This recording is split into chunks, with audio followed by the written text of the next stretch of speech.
Hello guys, welcome back to Chess Brains. I am Siddhant and today we are going to learn a very beautiful game known as Game of the Century played by one and only Bobby Fischer. So now if you look at this position, white is a very strong player, Donald Byrne, and from black, one and only Bobby Fischer. Now if you look at this position, it's black to play and black plays a stunning move. Knight to a4. Wow. Firstly, black is of course attacking the queen. But if I see the knight is for free, what happens if white takes the knight? Let's see.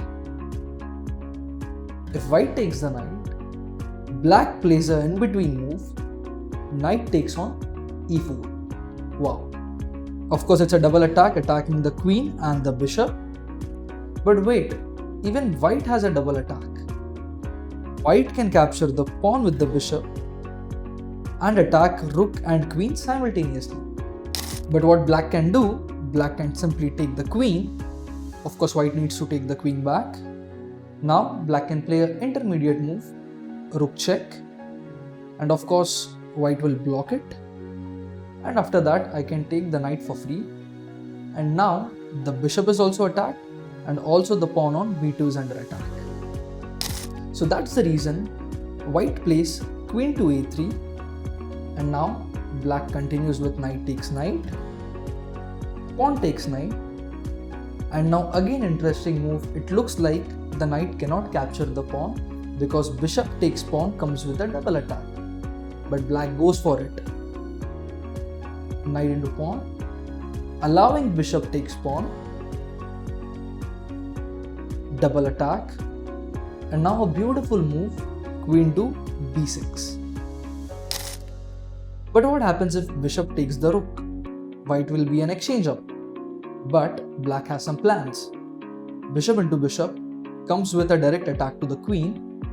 Let's say queen b3. There's a beautiful move, knight into c3. Of course, the queen cannot take the knight because if he does, there is bishop b4 pinning the queen and winning the game. So of course if queen takes queen, pawn takes queen, the rook is under attack, so let's say rook c1, and now knight into a2, though black is an exchange down, but if you see, the passers are really deadly and black is soon going to win the game.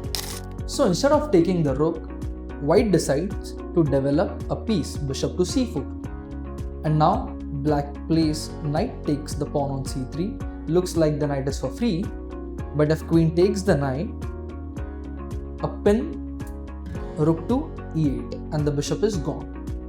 So that's the reason white plays bishop to c5. Now there is no more rook pinning the bishop, bishop is attacking the queen and also the knight is already under attack. So of course black goes rook e8 check, in between move. White plays king to f1 and now take couple of minutes pause. Think from Bobby Fischer's mind what black played in this situation. So most of you have now guessed correctly. Bishop to e6. Wow. Sacrificing the queen. But why? Why Fischer choose to sacrifice his queen? Let's see. So black takes bishop into bishop. Of course it comes with a check. So king to g1, knight e2 check, easy move. The king has to go back on f1. Knight takes the pawn, again comes with a check.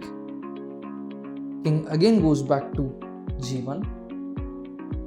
And now there is again knight e2 check. King again goes back on f1. And now knight to c3.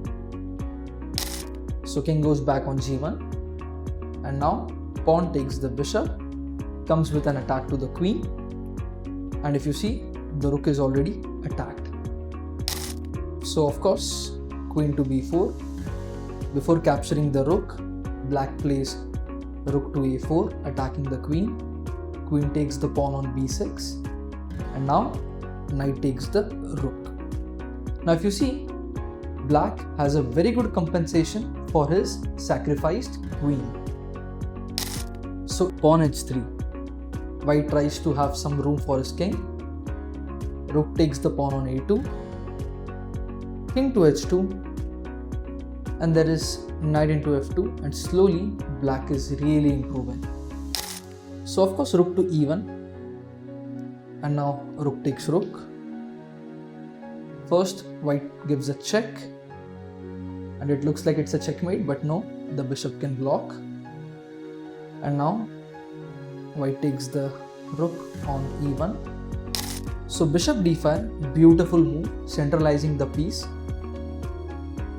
Knight f3. Knight come back. Now queen to b8, attacking the b7 pawn, and a cute simple move, pawn to b5.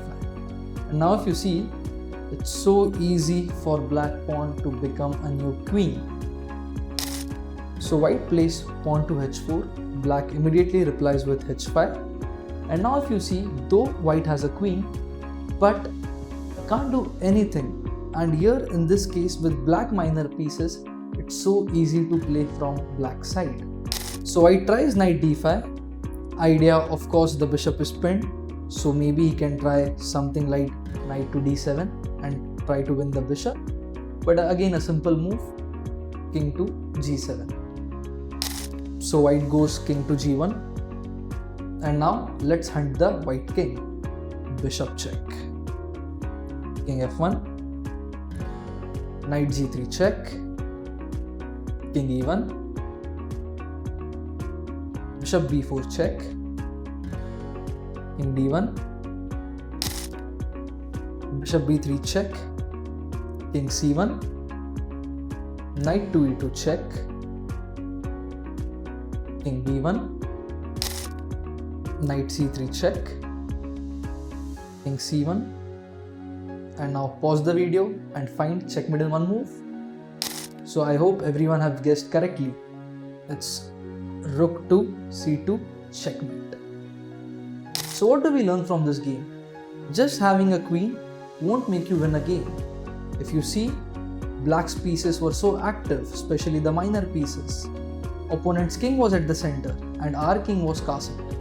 So the difference, always you have to follow the opening principles, play with your minor pieces, have the piece coordinations, and that will eventually lead to a very attacking position, and eventually you will win the game either by checkmate or at the end heavy material advantage. So that's it for this video guys. If you love the video, please do like, comment and subscribe to our channel. See you in the next video. Thank you.